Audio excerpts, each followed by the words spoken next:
Olá, aluno, seja bem-vindo à segunda parte da aula 01 de Questões Econômicas Fundamentais do curso de Economia para as engenharias aqui do campus experimental de Itapeva.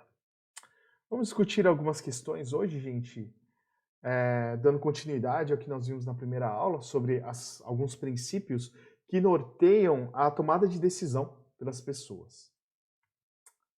Hoje nós vamos tentar entender aqui princípios econômicos relacionados a como essas pessoas interagem, tá ok?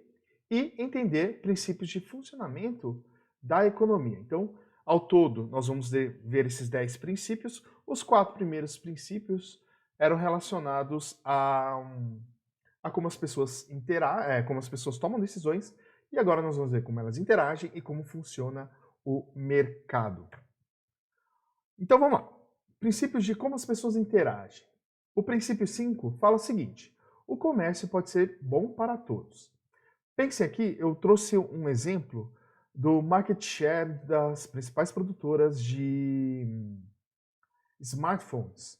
A Apple, Samsung, Huawei, Xiaomi, Oppo. Esse é dado aqui do último semestre, do último bimestre de 2019. Então temos aqui a Apple com 19,9, a Samsung com 18,8, Huawei 15,2, a Xiaomi 8,9 e a Oppo 8,3. Enquanto as outras fabricantes têm um market share, né, é uma fatia do mercado aí de 28,9%. Né? E a minha pergunta para você, querido aluno, é o seguinte: seria um benefício para essas empresas que os países se fechassem para o comércio? Qualquer tipo de comércio. Então, quando uma fabricante vai fazer um celular, por exemplo, ela tem que partir do zero. Então, produzir todos os componentes dentro daquele país.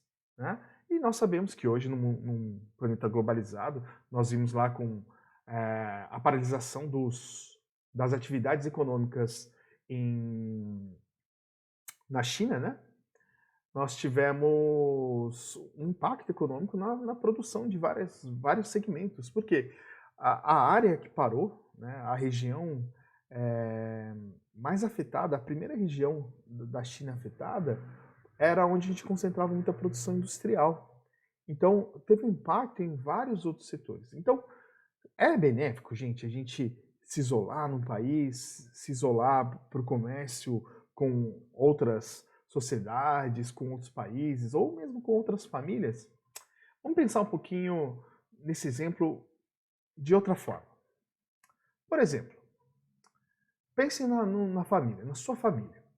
Será produtivo ela não realizar comércio com outras famílias? E aí, eu trouxe aqui um exemplo aqui, não sei se vocês conhecem.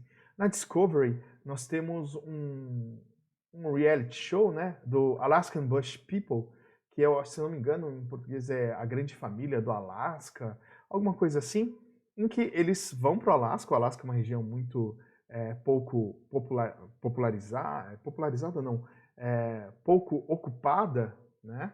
Nós temos baixo desenvolvimento de indústria, nós não temos assim o que as outras regiões dos Estados Unidos acabam oferecendo, mas tem muita exploração de petróleo lá, então tem uma renda, né, que eles acabam dividindo os royalties, né, com os habitantes do Alasca. Então, algumas famílias têm usam disso para poder ir para o Alasca, ocupar o Alasca e usufruir desses royalties, né? Aconteceu com essa família aqui, a Discovery aproveitou fazer um show, e durante o show você pode verificar assim que elas são uma família isolada. Então vivem no meio do mato, tem que fazer tudo. Elas têm que elaborar tudo. Não tem nada pronto. E aí, quando a gente observa esse tipo de exemplo, a gente vai falar assim: é produtivo ela não realizar comércio com outras famílias? Com certeza não. Uma vez que isoladas, essas famílias têm que produzir todos os seus bens e realizar todos os tipos de serviço. E aí a gente perde alguns benefícios do comércio entre nações. Né? A gente pode expandir agora para as nações em vez de uma família. Quando a gente tem as trocas, o comércio entre nações, nós temos aqui, ó, uma relação de troca permite a especialização de determinada produção de bens e serviços. Então, uma família lá produz queijo, uma família produz, constrói casas, uma família faz roupas, produz roupas.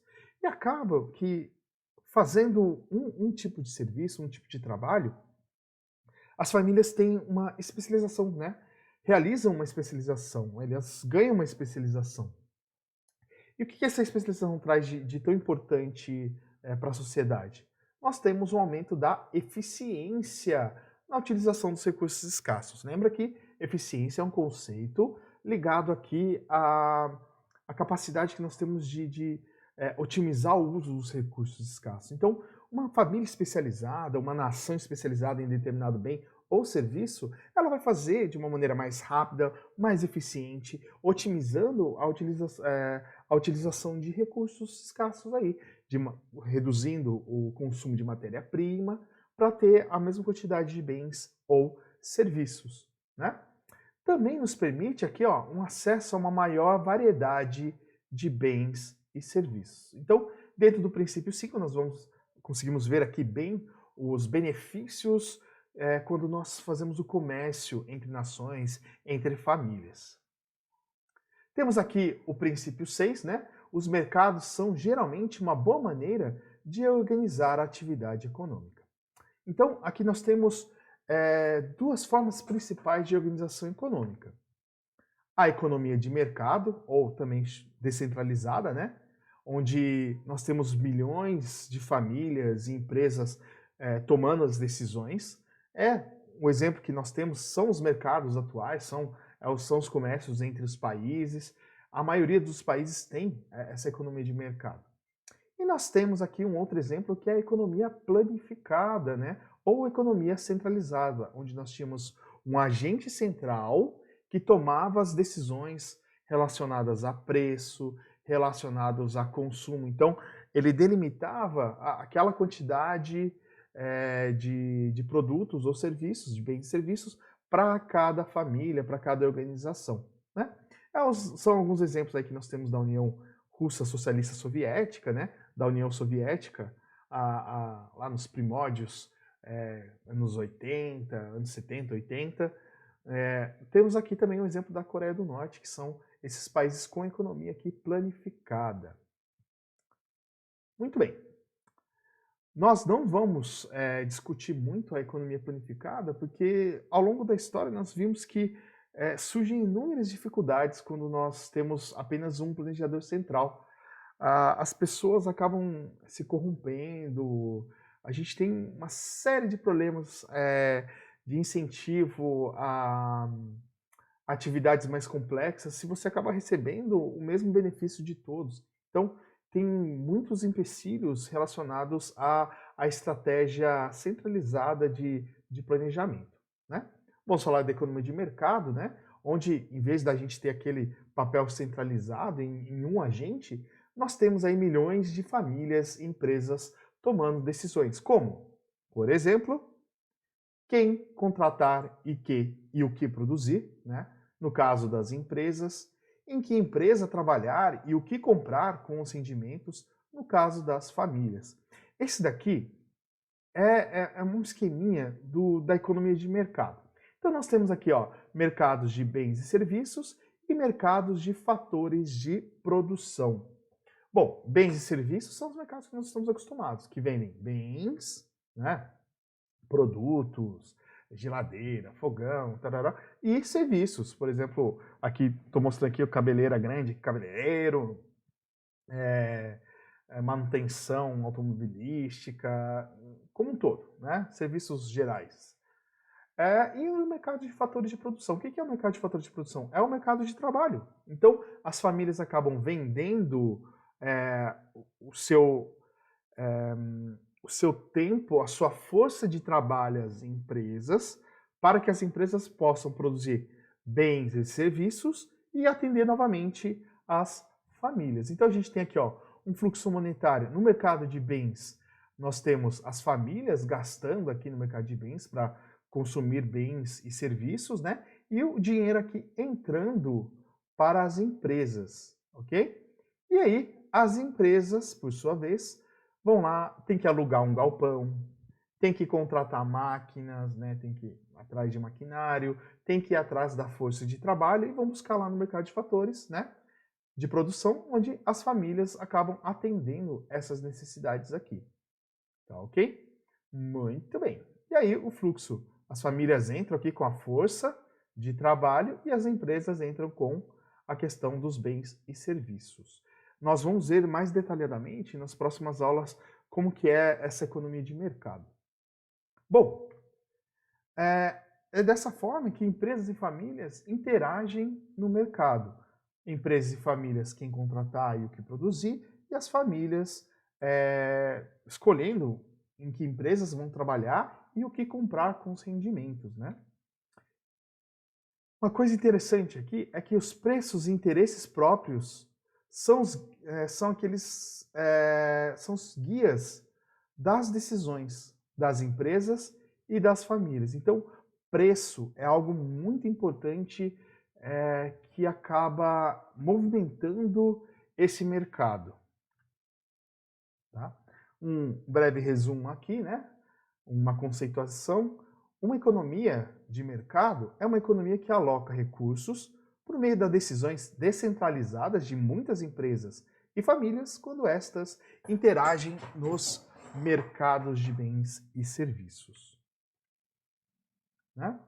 E é muito interessante que dentro desse fluxo, né, nós temos uma mão invisível que estabelece a relação, a interação entre esses compradores e vendedores, entre as famílias e as empresas, ou entre famílias e famílias, entre empresas e empresas. Né? Adam Smith, ele foi um economista lá da Inglaterra, né? E no seu livro A Riqueza das Nações, de 1776, ele observa que as famílias e as empresas, ao interagirem nesse mercado, elas agem como se fossem guiadas por uma mão invisível. A gente vai ver um pouquinho o que é essa mão invisível, né? Milhares de compradores e vendedores interagem no mercado de bens e serviços interessados, antes de mais nada, no seu próprio interesse, né? Eles querem cumprir, eles querem satisfazer interesses próprios, né? Desejos próprios. Mas mesmo dessa forma, apesar disso tudo, olha o que acontece. Assim, o mercador ou comerciante, movido apenas pelo próprio interesse egoísta, né, que é de satisfazer as próprias vontades, os próprios desejos, é levado por uma mão invisível a promover algo que nunca fez parte do interesse dele, que é o bem-estar da sociedade. Quando nós somamos os efeitos de cada um buscar, né, o seu interesse próprio, essa mão invisível acaba estabelecendo uma interação no mercado, e essa interação da busca do bem próprio, a somatória de tudo isso, acaba alcançando o bem-estar econômico geral da sociedade. Né? Essa mão invisível está muito ligada a preço, né? Que afeta a tomada das decisões nas interações de mercado. Quando você vai comprar um produto, uma coisa que afeta com certeza a sua decisão de comprar, de adquirir ou não aquele produto ou serviço, está relacionado a preço. Da mesma forma com que alguém que produz o bem ou alguém que vende aquele serviço também tem o preço como uma das um dos parâmetros importantes nessa relação. Né? E é esse preço que acaba afetando essas decisões de mercado entre comerciantes, né? Entre os vendedores e as famílias, os compradores. Né?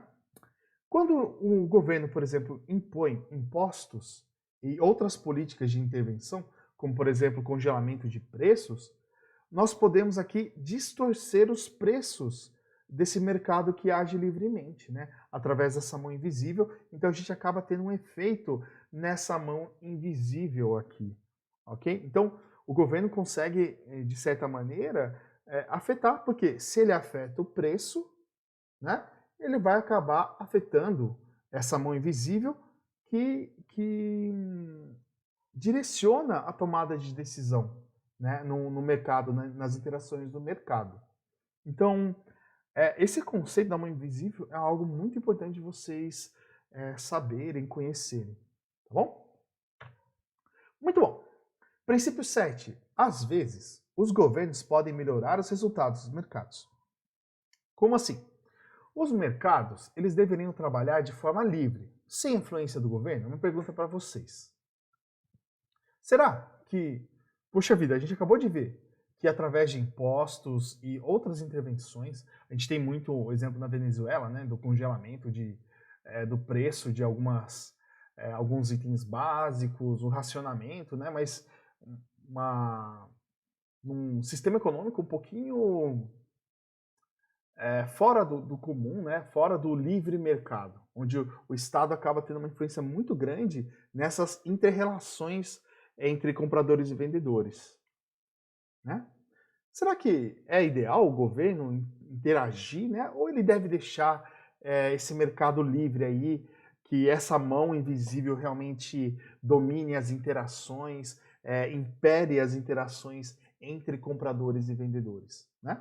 Se essa mão invisível no mercado acaba levando ao bem-estar da sociedade, mesmo na busca de cada família, de cada tomador de decisão, eu estou buscando sempre a satisfação da minha família, dos interesses da minha família, dos desejos da minha família. E mesmo assim, eu buscando o meu, a outra família buscando dela e assim por diante, a somatória de tudo isso, nós acabamos alcançando o bem-estar da sociedade, nós conseguimos otimizar, alcançar a eficiência aí com o passar do tempo do mercado de trabalho, né? Do mercado de trabalho não, do mercado de interações, do mercado econômico. Tá?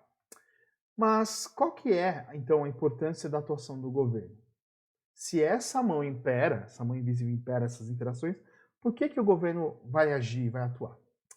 Eu penso o seguinte, para a gente entender a importância do governo aqui, dessa relação, dessa influência que o governo tem, dessa intervenção que o governo faz no mercado. Imaginem que vocês aqui são fazendeiros, né? E ao plantarem trigo, têm expectativas de colher e vender no mercado esse trigo, seja para produtores de farinha, para fazer pão, etc. Mas no momento que vocês vão fazer a colheita e vão acabar gerando lucro, né, do produto com a venda do produto no mercado, né, vocês são roubados. Poxa vida. Que tipo de segurança vocês vão ter, então, para que nas próximas lavouras vocês sejam incentivados, se sintam motivados a produzir uma próxima lavoura? Chega na hora de colher, alguém vai lá e rouba de você. Poxa vida, né? Algo muito desagradável e que acaba desestimulando todo tipo de produção de bens e serviços. E aí, aqui nós vemos um ponto muito importante da interferência do governo. Né? Para que esse mercado funcione, esse mercado livre, que essa mão invisível consiga atuar de forma efetiva nesse mercado e a gente busque o bem-estar econômico da sociedade, é necessário que o governo garanta os direitos de propriedade com a força executiva, né, seja uma força policial aí, aqueles que cumprem, né, a lei, e também com a força judiciária, o poder judiciário aqui, que é aquele que vai julgar se os direitos, se as leis estão sendo cumpridas. Né? Então, é fundamental que o governo consiga, de maneira eficiente, garantir esses direitos de propriedade. Porque sem isso, o mercado não vai conseguir atuar de maneira livre. Há casos, por exemplo, em que é necessário o governo intervir para aumentar a eficiência ou equidade, usando, para tanto, políticas governamentais. Vamos ver um pouquinho dos exemplos de quando o governo vai agir para que se alcance a eficiência e a equidade. A mão invisível, essa mão invisível do que o Adam Smith definiu lá em 1776, ela pode falhar. E ela falha em alocar eficientemente os recursos, o que é definido como uma falha de mercado, né? E porque vai acontecer alguma externalidade. Então nós temos uma falha de mercado, quando a gente não consegue atuar, essa mão invisível, né, as forças naturais das interações entre as milhares de famílias e empresas não conseguem de maneira eficiente alocar esses recursos. Nós chamamos de falha de mercado, que é esse primeiro ponto. Situação em que o mercado, por si só, fracassa ao alocar recursos com eficiência. Por quê? Causado por uma externalidade. O que é uma externalidade? É o impacto das ações de uma pessoa sobre o bem-estar de outras que não tomam parte da ação. Um dos exemplos que a gente tem aqui de externalidade, quando as ações de uma pessoa acabam afetando o bem-estar de outras, que não tem nada a ver com aquele meio de produção, com aquele bem, é isso daqui, ó. Poluição.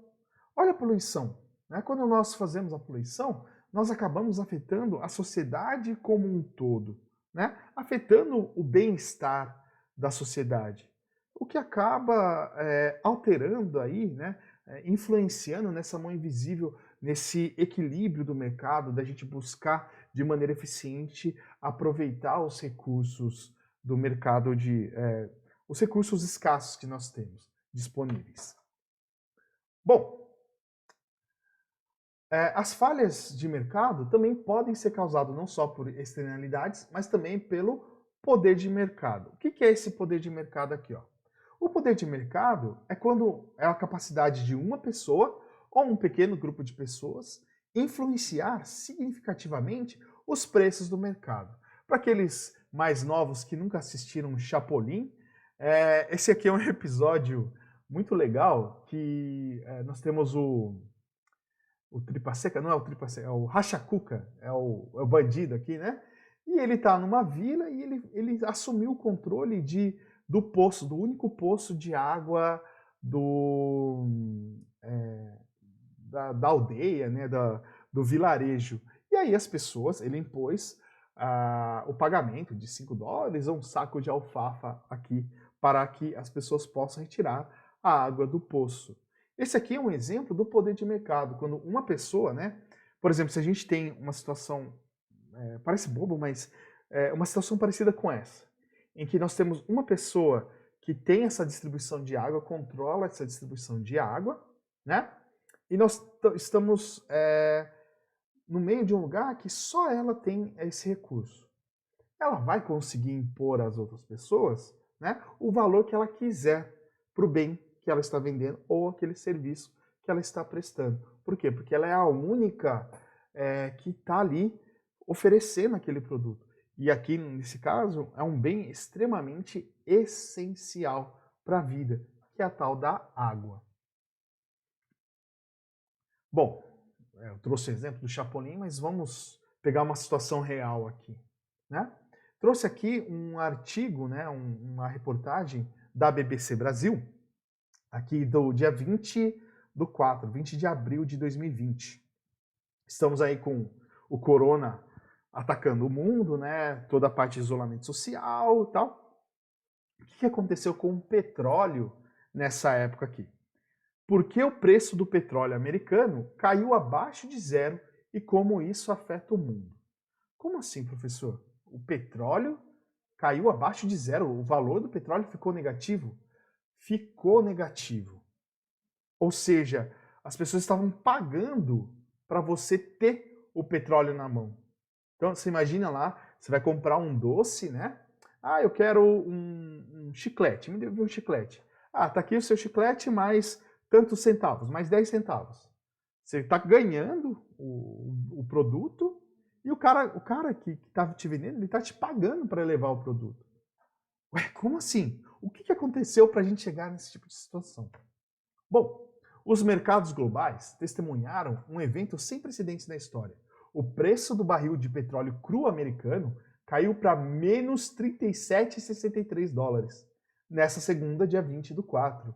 Com isso, a commodity atingiu um preço negativo. Commodities são aqueles produtos que têm o valor, seu valor de mercado definido nas bolsas de ação, tá? Nas bolsas de negócios ao redor do mundo. Por exemplo, temos aí suco de laranja, ouro, prata, entre outros elementos aí que são commodities, né? O petróleo é uma dessas commodities, açúcar também é uma commodity, então esse preço acaba sendo controlado pelos mercados de trabalho.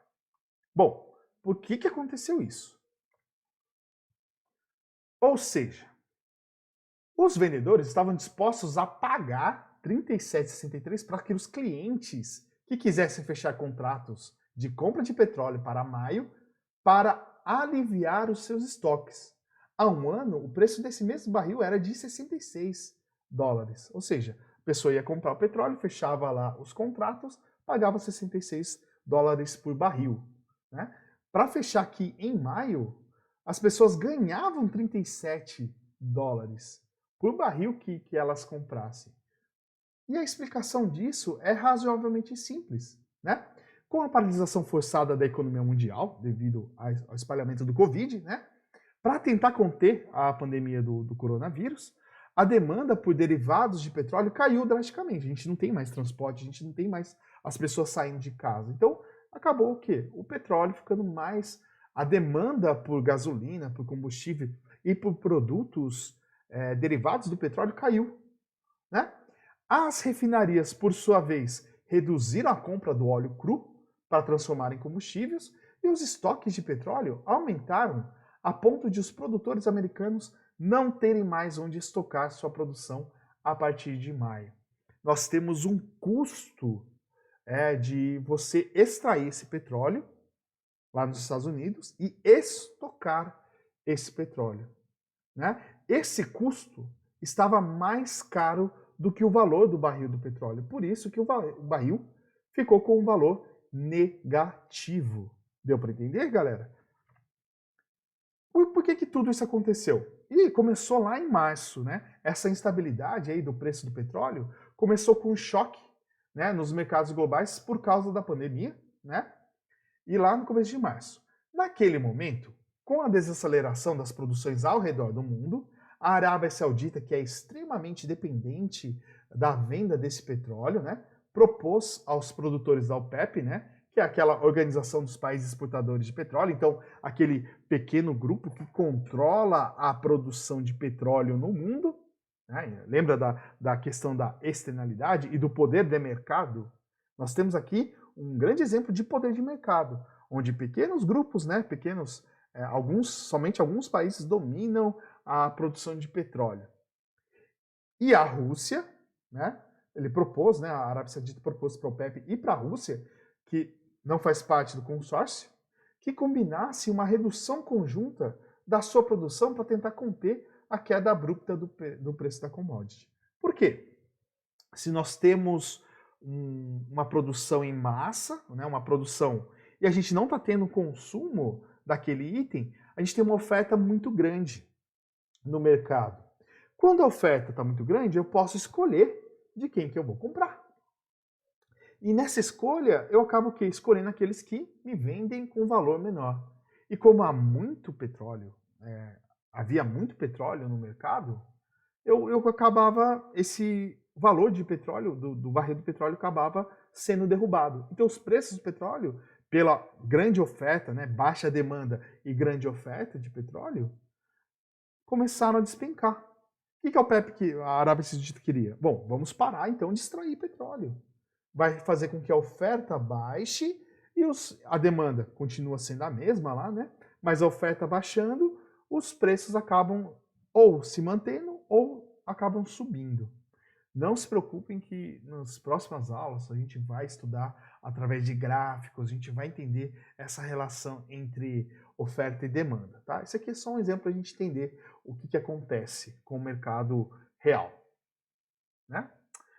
O que aconteceu quando a Arábia fez essa proposta, né? O presidente Vladimir Putin não aceitou esse acordo, né? Em retaliação, a Arábia Saudita, maior produtora global de petróleo, ordenou o aumento da produção de 50% da estatal petroleira Saudi Aramco, o que levou ainda a uma oferta maior, gigantesca no mercado e a queda diária do preço do barril, e a maior queda diária dos preços do barril de petróleo, né, desde a Guerra do Golfo em 1991. Bom, enchemos aí agora o mercado, saturamos o mercado com uma oferta grande de barris de petróleo, o preço despencou. Bom, o que os Estados Unidos pensou? Bom, já que lá em março, tá, gente? A gente está vendo aqui a crise em abril, 20 de abril, quando esse barril atingiu um preço negativo. Lá em março, o que os americanos pensaram? Vamos preenchê-lo até o topo. Eles tinham a reserva de petróleo deles para conter essas variações, né, do preço do barril de petróleo. E a gente quer economizar bilhões e bilhões de dólares para os contribuintes americanos, ajudando a nossa indústria de petróleo e promovendo esse maravilhoso objetivo em que alcançamos que ninguém pensava ser possível de independência energética, disse o Trump. Então, o que nós vamos fazer? Vamos comprar esse petróleo que está muito barato e vamos estocar com uma reserva de emergência, uma reserva para os Estados Unidos, né? Pouco mais de um mês depois, lá de março, aí abril, no entanto, essa boa oportunidade se converteu num erro, já que agora faltam espaços para estocagem e o preço da mercadoria caiu ainda mais. Então, gente, aqui a gente vê o preço do estoque de petróleo. Eles encheram o estoque e não tinham mais onde colocar o petróleo. E aí, as produtoras de petróleo, que tem um custo alto nos Estados Unidos, tá? O petróleo nos Estados Unidos, ele vem de uma técnica bem específica que ela é mais cara do que aquele que a Arábia utiliza, né? O petróleo da Arábia é um petróleo fácil de ser retirado, né? O petróleo dos Estados Unidos vem do xisto, né? E esse petróleo do xisto tem um custo muito maior de ser retirado do que aquele na Arábia Saudita. Esse custo a mais de retirada de petróleo, mais o custo grande que eles estão tendo agora de armazenamento, porque não tem aonde armazenar esses barris de óleo cru de petróleo, acabaram baixando esses valores aí para menos 36. Ou seja, para o produtor, para aquele cara que vende o óleo, é melhor para ele. Ele vai ter um prejuízo menor se ele vender ele pagar para alguém levar o petróleo dele do que ele manter com ele. Olha que coisa bem diferente que aconteceu aqui, e aí a gente tem a ideia do que o poder de mercado pode fazer com os mercados, né? Aquela mão invisível do Adam Smith, né, definida lá por Adam Smith, né, ela pode falhar. Um outro exemplo é a demanda por determinado produto ou serviço. Pergunto para vocês aqui, gente. Quem que é o atleta de sucesso? A gente tem dois esportes que eu vou colocar aqui para vocês. Imagine que nós temos um atleta muito bem sucedido naquele esporte. Quem é o mais bem remunerado nesse caso? Um atleta do basquete, sei lá, um LeBron James da vida, ou aqui um atleta de xadrez? Você com certeza em casa falou, com certeza, aqui um atleta da NBA, né? O mercado americano é um mercado muito grande. Ele paga muito mais, né? Alguém paga, né? Ele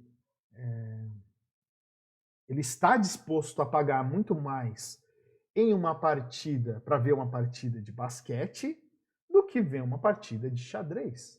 Então a demanda, a procura por ingressos aqui de basquete é muito maior, o mercado movimenta mais dinheiro.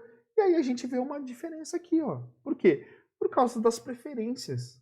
E quando acontece a situação onde nós temos aí esse bem que atrai mais, né, que ele tem um desejo maior, né, ele tem uma demanda maior, a gente acaba o quê? Alcançando níveis de remuneração, níveis aí de preços maiores do que aqueles que com uma demanda um pouco mais baixa.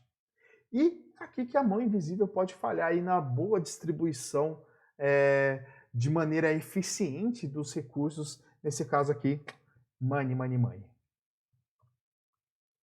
Quando há externalidades ou poder de mercado, políticas públicas bem concebidas podem aumentar a eficiência econômica, né? Ou seja, o aproveitamento desses recursos escassos. A mão invisível, ela não garante que todos tenham comida suficiente, roupas decentes e atendimento médico adequado. O que eu estou querendo falar aqui para vocês, gente? Muitos economistas brigam assim, o mercado não pode ter influência externa, o mercado não pode, tem que agir de maneira livre. A gente ouve muitos empresários falando isso, né?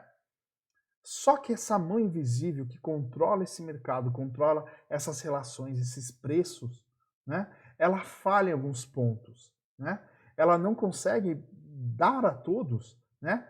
Comida suficiente, roupas decentes, atendimento médico adequado. E aí, a gente tem o quê? As políticas públicas para intervir nesse ponto. Há também políticas como, por exemplo, aqui, o imposto de renda e o sistema de seguridade social. Então, aqueles que ganham mais acabam contribuindo mais e aqueles... e aí, todo mundo paga uma seguridade social para quê?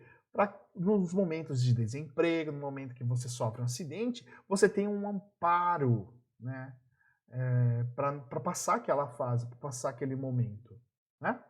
Com o objetivo de distribuir mais equitativamente, né, o bem-estar econômico.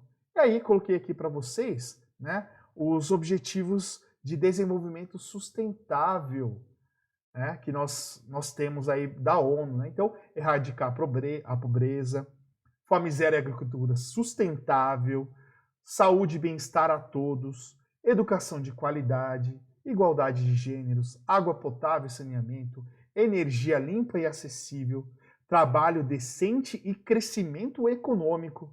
Então não adianta um crescer, tem que todo mundo crescer junto, de maneira sustentável. Indústria, inovação e infraestrutura, redução das desigualdades. O Brasil assim, é um dos países com maior PIB, mas também, ao mesmo tempo, um país de extremas desigualdades. Cidades e comunidades sustentáveis, consumo e produção responsáveis, né? Isso aqui a gente não vê aqui em alguns tipos de mercado em que eles consomem, né? A gente precisa ter um consumo responsável, um consumo consciente.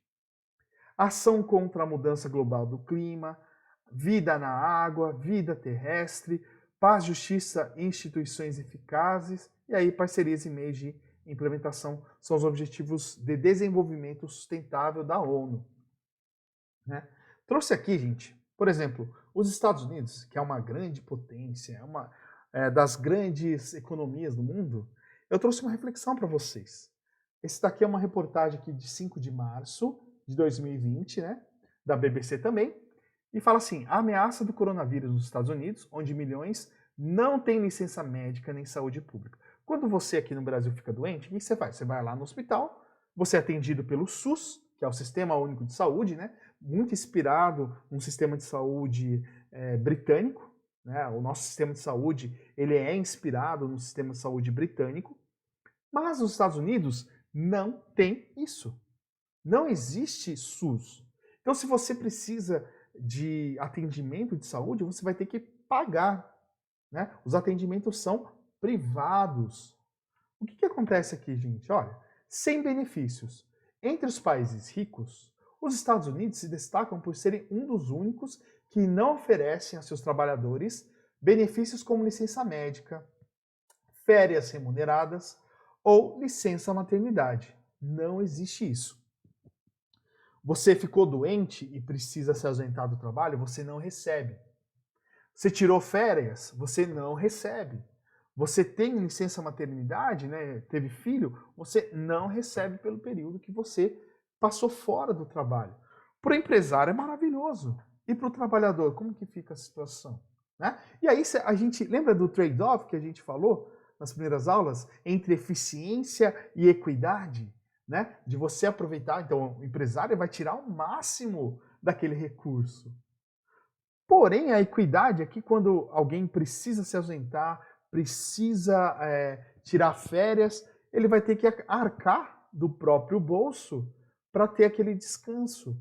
Né? Às vezes não é nem culpa dele, gente. Imaginou alguém que pega uma doença aí que precisa ficar um longo tempo afastado? Então, esse é um problema que os Estados Unidos ficou mais latente. Né? Ficou à mostra.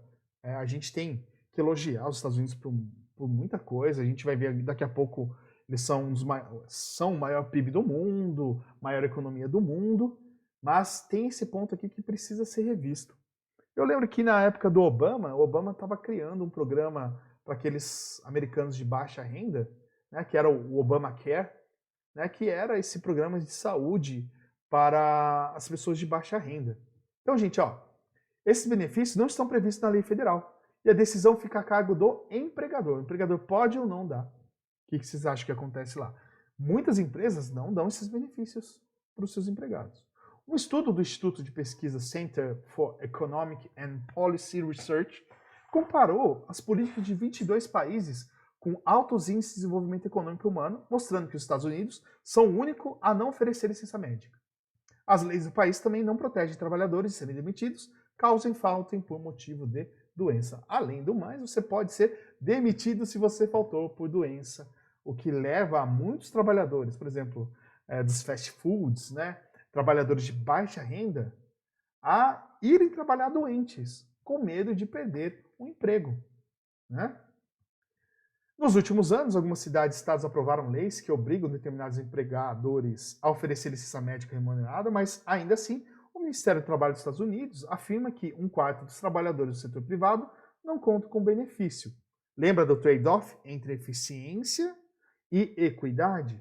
Aqui está um exemplo muito grande dessa troca que tem que ser feita. O empresário tem ali um valor maior, ele acaba adquirindo mais recursos, né? E o próprio trabalhador também, né? Ele ganha mais. Porque uma parte, por exemplo, nós no Brasil aqui, dependendo do seu salário, 21%, 14% do seu salário vai para a Previdência Social, né? O que você faria com esses 14% a mais, 21% a mais de salário? Aqui, eles não é retirado do trabalhador. Só que quando acontece alguma situação como essa, como ele tem que se ausentar por uma doença, ele está desempregado, ficou desempregado, ele vai ter que arcar com essa situação. E aí, um dos maiores motivos de quebra, de falência nos Estados Unidos, são relacionados a despesas médicas, né? O percentual de trabalhadores sem licença médica varia de acordo com a profissão e o salário, né? E é bem mais alto entre funcionários do comércio e do setor de alimentação e da economia informal. Então, gente que tem baixa renda não tem acesso a essa situação, criando aí também uma disparidade, né? Mesmo num país tão rico quanto os Estados Unidos, né?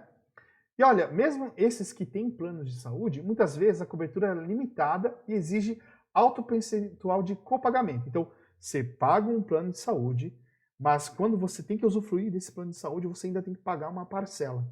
Além disso, é comum receber cobranças que não estavam previstos na hora de negociar os detalhes do tratamento. Recentemente, alguns americanos que foram obrigados a ficar em quarentena por causa do coronavírus relataram ter recebido cobranças de milhares de dólares, apesar de o isolamento ter sido obrigatório por ordem do governo. Então, você está com febre, tal, vai no hospital e tal, o cara vai te internar, você é obrigado a ficar no hospital e você vai ser obrigado a pagar milhares de dólares depois. Em um dos casos relatados pelo The New York Times, um americano contou que ele e sua filha haviam sido evacuados de Wuhan, né, que é o epicentro lá na China, né, do coronavírus, pelo governo americano e colocados em quarentena, o que incluiu alguns dias em isolamento em um hospital. Apesar da hospitalização ter sido ordenada pelo governo e de não terem sido diagnosticados com vírus, ele recebeu uma conta de quase 4 mil dólares, né, mais 18 aqui, naquela época, 18 mil reais aqui, na cotação atual aqui, quase 6, 12, 4... vai dar 24 mil reais, mais ou menos, que tá 1 para 6, né? Por serviços de ambulância, médicos e radiologistas. Segundo especialistas, todos esses obstáculos devem ameaçar o controle da epidemia. Porque se eu estou com suspeita, sou um trabalhador de baixa renda, não tenho plano de saúde, ou tenho essa questão da coparticipação alta, eu não vou no hospital, a não ser que eu esteja morrendo. Porque, senão, eu vou ter que pagar um valor muito alto de tratamento médico. Então, o tratamento médico nos Estados Unidos é realmente algo muito alto, é um valor muito grande que eles pagam, né? Não existe um sistema como o nosso do SUS, né? Bom, O governo pode melhorar os resultados do mercado, o que não significa que ele sempre fará. A gente viu aqui que o governo consegue interferir na eficiência e na equidade dentro do mercado de trabalho, através de impostos, através do imposto de renda, de serviço social de segurança social. Mas ele nem sempre fará. Ele pode, mas ele nem sempre faz. Às vezes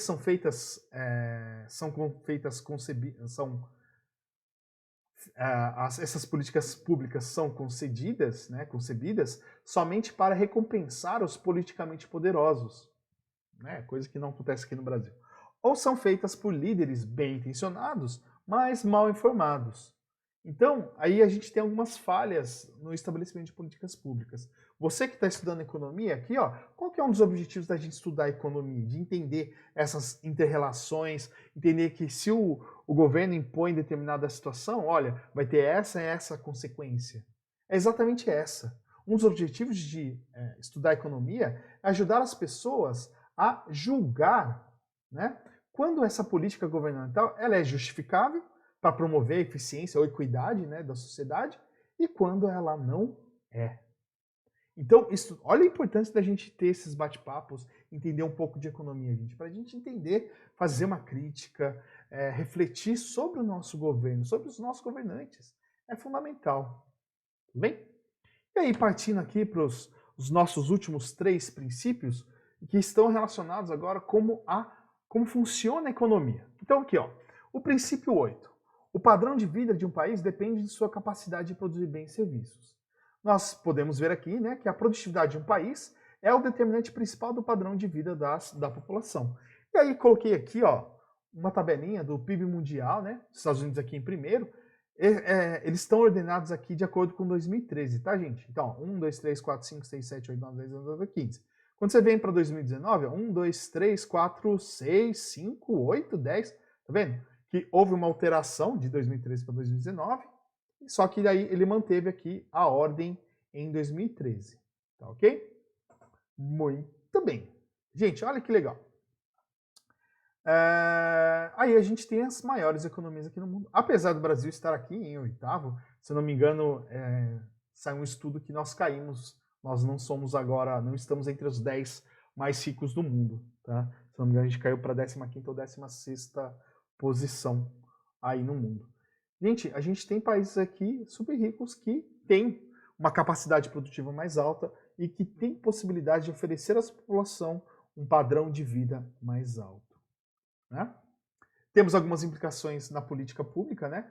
É importante entender como uma política afeta a capacidade de produção de bens e serviços, o que afetará o padrão de vida da sociedade. Então, toda vez que a gente estabelece uma política pública, nós precisamos entender como essa política vai afetar a produção de bens e serviços, né? Porque está atrelado ao padrão de vida que a sociedade vai ter. Quanto maior é o padrão a capacidade de produção de bens e serviços, nós temos uma relação com o padrão de vida da sociedade. Maior a capacidade que aquela sociedade tem de ter um padrão de vida maior. É necessário que trabalhadores tenham boa educação, disponham de ferramentas de que precisam produzir bens e serviços e tenham acesso à melhor tecnologia disponível. Então, não é só isso, o governo também tem que oferecer aí uma boa educação, disposição de ferramentas para que eles consigam produzir esses bens e serviços e que nós tenhamos aí o melhor acesso à melhor tecnologia disponível. A gente está aí numa discussão muito grande da implementação do 5G, em que alguns países já começaram, né? Que é a internet aí de 5ª geração, e que, por causa do coronavírus, atrasou todo o leilão nosso. É algo muito importante, que é o próximo passo que a gente tem que dar, por exemplo, para alcançar a 4ª revolução industrial. Né, para a gente ter essa comunicabilidade, nós temos internet das coisas, né, o IoT. Então, para vocês entenderem como que as políticas públicas podem ter implicação aqui na qualidade do padrão de vida das pessoas, através, nesse caso, da capacidade de produção de bens e serviços. O princípio 9 está relacionado aos preços que sobem quando o governo emite moeda demais. Toda vez que o governo, né, se endivida e precisa quitar as suas dívidas, precisa pagar o funcionarismo público, e precisa imprimir papel moeda, né, isso tem uma implicação num aumento no nível geral de preços da economia, né? Esse aumento geral de preço da economia nós conhecemos como inflação. Vocês da nova geração não vivenciaram? Os meus pais vivenciaram muito isso. Eu, quando era criança, eu lembro de alguns fatos assim, que é a questão da hiperinflação no Brasil. Nós temos aqui o IPCA, né? O IPC, que é um índice de inflação, né? Esse índice de preços ao consumidor. Ele é um medidor de inflação, né? Nós vemos aqui um salto muito grande aqui, né? No plano Collor, né? no Collor 1, Collor 2, né? E aí com o estabelecimento aqui do plano real, a gente conseguiu baixar essa hiperinflação. Como que funciona essa hiperinflação, gente? Né? Lá no governo de Sarney, né? No Sarney eu não lembro, mas do Collor eu lembro. Eu ia comprar as coisas no bar, chocolate no bar, no clube que eu frequentava, e aí ele custava tanto no dia. Quando eu ia no outro dia, né, numa outra semana e tal, ia comprar o mesmo chocolate, o valor já estava muito mais alto, né? Havia uma variação de preços muito grande. Então, quando as pessoas ganhavam salário, né, recebiam o salário, iam correndo para os mercados. Por quê? Se eu não tivesse, né, se eu pegasse meu salário hoje e fosse gastar só amanhã, o poder de compra... Então, hoje eu tenho esse meu salário, eu compro 10 pães. No dia seguinte, né, por causa da hiperinflação, o poder de compra daquele mesmo salário, que comprava 10 pães, só consegue comprar 6 hoje. A gente perdia muito valor, o nosso dinheiro perdia um valor muito rápido, de um dia para o outro. Né? Então, nessa época ficou famoso eram etiquetadoras que a gente tinha no mercado, direto, sempre remarcando preços. Né? Então, isso era a inflação que nós vivemos aqui no Brasil. Né? Nós tivemos essa hiperinflação aí em Collor, no governo de Sarney aí. E aí acabou se resolvendo depois do plano real. Né? E aí o que causa essa inflação, né, esse aumento dos preços? Em quase todos os casos de inflação elevada ou persistente, o culpado é sempre o mesmo, um aumento na quantidade de moeda. Então a gente imprime moeda para pagar, para manter a economia, pagar funcionalismo e tal, aumenta a inflação. Por quê? Porque nosso dinheiro perde valor. A gente tem mais moeda circulando, a gente perde valor, a capacidade, poder de compra com a nossa moeda. Quando o governo emite grandes quantidades de moeda, o valor dessa moeda acaba diminuindo. Muito bem. O último princípio aqui para a gente encerrar essa segunda parte da nossa aula, encerrarmos aí a nossa aula 1, né? A sociedade, ela enfrenta um trade-off, né? Lembra, uma troca de curto prazo entre inflação e desemprego. Né? Existe, né, essa troca de curto prazo entre a inflação, que é essa elevação de preço, e o desemprego. E aí um grande economista, Phillips, né, ele estudou essa relação, e aí nós temos a famosa curva de Phillips. Quanto maior a taxa de inflação, menores são as taxas de desemprego. Quanto menores são a nossa inflação, a nossa economia não cresce, então hiperinflação é ruim, deflação, que é a queda dos preços, é ruim porque a economia está estagnada ou está diminuindo de tamanho. A gente tem que ter uma inflação, mas uma inflação controlada baixa. Isso indica o quê? Que nós estamos com o mercado aquecido. Então, nem muita inflação, nem deflação, que é uma diminuição nos valores dos bens e serviços. Isso indica o quê? Uma economia que está em crise, que está com problema. Né? Vocês vão ouvir muito nos jornais, né? A recessão econômica, né? Recessão econômica acontece quando nós temos 3 trimestres seguidos de deflação. E aí nós entramos num estado aí de recessão econômica. Como que o governo faz o controle dessa taxa de inflação? Através de políticas monetárias e fiscais, comprando moeda, emitindo títulos públicos, aumentando impostos, investindo em infraestrutura. Tudo isso acaba controlando um pouco essa inflação. O governo tem essas políticas para o controle de inflação.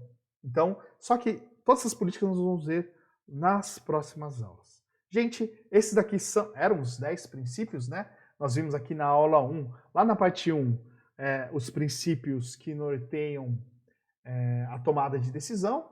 No segundo ponto, como as pessoas interagem. No terceiro ponto, como que a economia funciona. Espero que vocês tenham aproveitado, estudem bem, aproveitem os fóruns de dúvidas que nós colocamos lá no Google Classroom para tirar as dúvidas e mais uma listinha de exercício. Daqui a pouco eu vou postar essa aula, postando essa aula, eu já posto essa lista de exercícios para vocês no Google Classroom. E é isso, galera. Nós teremos aí, depois da postagem, 15 dias para a devolução, tanto da lista 1 como da lista de exercício 2, ok? Lembrando que elas fazem parte da nossa avaliaçãozinha aí